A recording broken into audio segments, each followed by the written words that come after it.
Assalamualaikum warahmatullahi wabarakatuh. Salam sejahtera bagi kita semua. Salam Om Swastiastu, Namo Buddhaya, salam kebajikan. Perkenalkan, nama saya Natasha Faiza dengan NIM 1264032025154 dari kelas Akuntansi Syariah 4E, Universitas Islam Negeri Said Ali Rahmatullah, Tulung Agung. Tujuan saya membuat video ini yaitu saya ingin memperkenalkan secara singkat mengenai apa itu akad ran dan juga pencatatan akuntansiran. Dan di sini kita juga akan membahas tentang soal dan juga jawaban yang sudah saya kerjakan sebelumnya. Sebelum itu, salam hormat saya kepada Bapak Pahlawan Akademik SDSDME selaku dosen pengambil mata kuliah akuntansi lembaga keuangan syariah di kelas kamu. Untuk mempersingkat waktu, yuk masuk ke pembahasan materi. Slide pertama kita akan membahas tentang pengertian dari akad ran sendiri. Secara bahasa, ran diartikan sebagai tetap, kekal, ataupun jaminan. Sedangkan secara terminologi, ran artinya menahan barang sebagai jaminan atas hutang-hutangnya. Sehingga definisi lengkap dari ran itu sendiri yaitu sebagai perjanjian pinjaman dengan jaminan atau melakukan penahanan terhadap harta milik si peminjam sebagai jaminan atas pinjaman yang diterimanya. Dan barang gadaian ini baru dapat diserahkan kembali kepada si peminjam atau kepada pihak yang berhutang apabila hutangnya itu sudah. Selanjutnya kita akan membahas tentang dasar hukum dan juga rukun dari ran itu sendiri. Diperbolehkan dan ran dapat ditunjukkan dari amalan Rasulullah SAW yang menjelaskan bahwa beliau itu pernah melaksanakan sistem gadai ini. Sebagaimana yang dikisahkan oleh Ummul Mukminin Aisyah radhiyallahu anha, sesungguhnya Nabi SAW membeli dari seorang Yahudi bahan makanan dengan cara berhutang dan menggadaikan baju besinya. Berdasarkan dari hadis riwayat Al-Bukhari nomor 2513 dan Muslim nomor 1603. Slide selanjutnya kita akan membahas tentang skema akuntansi akad ran secara singkat.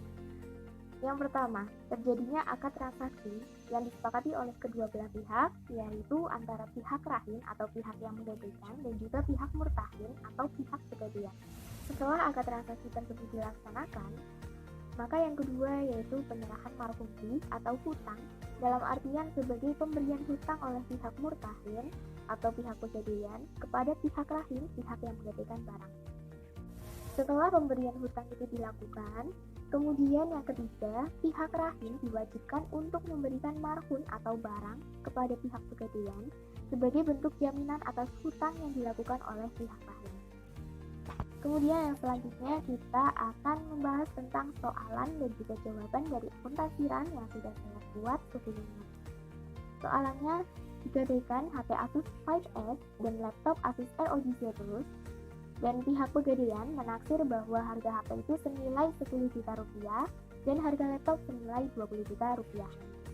Kemudian pihak gadai akan memberikan pinjaman sekitar, rinciannya yang pertama ada marhubi dengan perhitungan 30 juta rupiah dikali dengan 80% maka menghasilkan marhubi sebanyak 24 juta. 30 juta rupiah ini didapat dari total perkiraan harga. Total perkiraan harga ini didasarkan atas taksiran HP ditambah dengan taksiran laptop.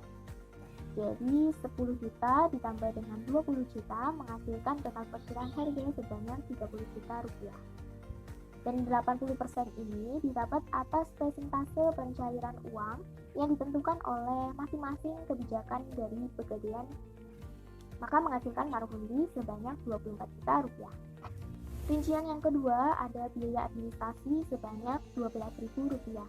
Sebenarnya biaya administrasi ini ditentukan oleh pihak pegadaian, jadi harganya biaya tersebut masing-masing dapat berbeda atas kebijakan dari pegadaian sendiri. Kemudian rincian yang ketiga ada biaya ujroh. Perhitungannya yaitu 30 juta rupiah dibagi dengan 20.000 rupiah maka akan dikalikan 70 rupiah. 30 juta rupiah ini didasarkan atas total perkiraan harga. Kemudian 20.000 ini didasarkan atas biaya ujroh per itemnya sebenarnya 10.000 karena ada 2 item maka 10.000 dikalikan 2 menghasilkan biaya ujroh banyak 20.000 rupiah. Dan untuk 70 rupiah ini adalah harga sewa yang ditentukan oleh pihak pegadaian. Hasil dari perhitungannya yaitu 1.500 rupiah dikali dengan 70 rupiah sama dengan Rp105.000.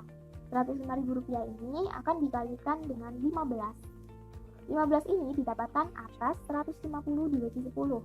150 ini karena pinjamannya itu selama 5 bulan, harinya itu ada 150 dan dibagi dengan 10. 10 ini termasuk pada biaya ujroh pembayarannya yang dibayarkan setiap 10 hari sekali. Maka 150 dibagi 10 menghasilkan 15. Sehingga biaya ujroh hasil akhirnya yaitu 1.575.000. Jika ingin mengetahui persentase biaya ujroh per bulannya, dapat diketahui dengan perhitungan Rp1.575.000 atas biaya ujroh yang sudah dihitung tadi dibagi dengan Rp24 juta atas markup bih yang tidak dihitung tadi. Maka sama dengan penghasilannya itu 0,06 dikali dengan 100. 100 ini biar bisa jadi persenan. Maka menghasilkan 6% ujrohnya.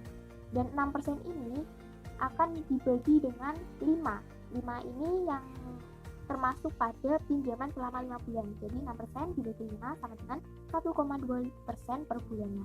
Untuk rincian yang terakhir yaitu untuk uang yang harus dibayarkan adalah uang pinjaman senilai Rp24 juta dan juga biaya ujroh senilai Rp1.575.000. Slide selanjutnya kita akan membahas tentang perlakuan pencatatan akuntansi RAN. Yang pertama, pada tanggal 3 Juni 2021, pegadaian atau pihak murtahin menerima barang gadaian dari pihak rahin dan pihak rahin juga menyerahkan barang gadaian kepada pihak murtahin. Pencatatan jurnalnya yaitu untuk pihak murtahin atau pegadaian dan juga untuk pihak rahin atau pihak yang menggadaikan. Keduanya itu tidak ada pencatatan jurnalnya, hanya ada tanda bukti serah terima barang dan juga serah penyerahan barang. Dan yang kedua, pada tanggal yang sama, pihak murtahin atau pihak pegadaian menyerahkan uang pinjaman kepada pihak rahin atau pihak yang menggadaikan. Dan pihak rahin juga menerima uang pinjaman dari pihak murtahin. Pencatatan jurnalnya yaitu untuk pihak murtahin atau pihak pegadaian, debit piutang RAN sebanyak Rp24 juta, kredit kas sebanyak Rp24 juta. Dan untuk pencatatan jurnalnya untuk pihak rahin atau pihak yang menggadaikan yaitu debit kas senilai Rp24 juta pada kredit, marhundi atau utang sebanyak Rp24 juta. Soalan yang ketiga, pada tanggal 10 Juni tahun 2021, murtahin menerima uang untuk biaya pemeliharaan dan juga penyimpanan. Begitupun dengan rahim yang secara tidak langsung telah membayar biaya yang terkait. Pencatatan jurnalnya yaitu yang pertama untuk pihak pegadaian, debit kas senilai Rp1.575.000 dan kredit pendapatan senilai Rp1.575.000. Dan pencatatan jurnal untuk pihak rahin atau pihak yang menggadaikan yaitu debit beban ujroh atau biaya ujroh senilai Rp1.575.000 dan kredit kas senilai Rp1.575.000. Kemudian soalan yang keempat, pada tanggal 20 Juni tahun 2021, pihak murtahin atau pihak pegadaian mengeluarkan uang untuk pemeliharaan dan juga penyimpanan. Sehari setelah itu, pihak rahin melunasi utangnya kepada pihak murtahin. Pencatatan jurnalnya yang pertama untuk pihak pegadaian atau pihak murtahin yaitu debit beban ujroh senilai Rp1.575.000 dan kredit kas senilai Rp1.575.000. Dan pencatatan jurnal untuk pihak rahin atau pihak yang menggadaikan yaitu debit utang ujroh senilai Rp1.575.000 dan kredit kas senilai Rp1.575.000. Dan untuk soalan yang kelima, pada tanggal 10 November 2021, pihak murtahin atau pihak pegadaian menerima pelunasan uang pinjaman dari pihak rahin atau pihak yang menggadaikan, dan pihak lain ini melaksanakan pelunasan kepada pihak murtahin.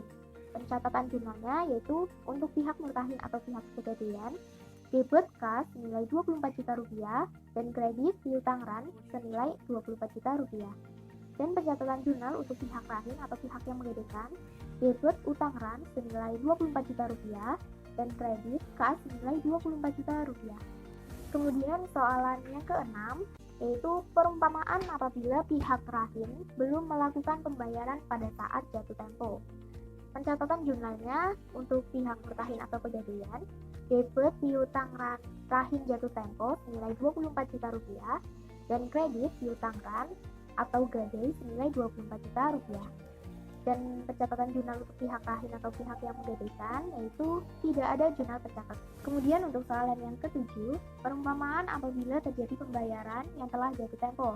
Jurnal pencatatannya untuk pihak murtahin atau pihak pegadaian yaitu debit kas senilai Rp24 juta dan kredit piutang rahim jatuh tempo senilai Rp24 juta. Kemudian pencatatan jurnal untuk pihak rahim atau pihak yang menggadaikan yaitu debit utang ran senilai Rp24 juta dan kredit kas senilai Rp24 juta. Sekian pemaparan dan penjelasan dari saya mengenai akuntansi ran secara singkat. Semoga dapat bermanfaat bagi kita semua. Kurang lebihnya mohon maaf jika ada yang terletak. Sekian, terima kasih. Wassalamualaikum warahmatullahi wabarakatuh.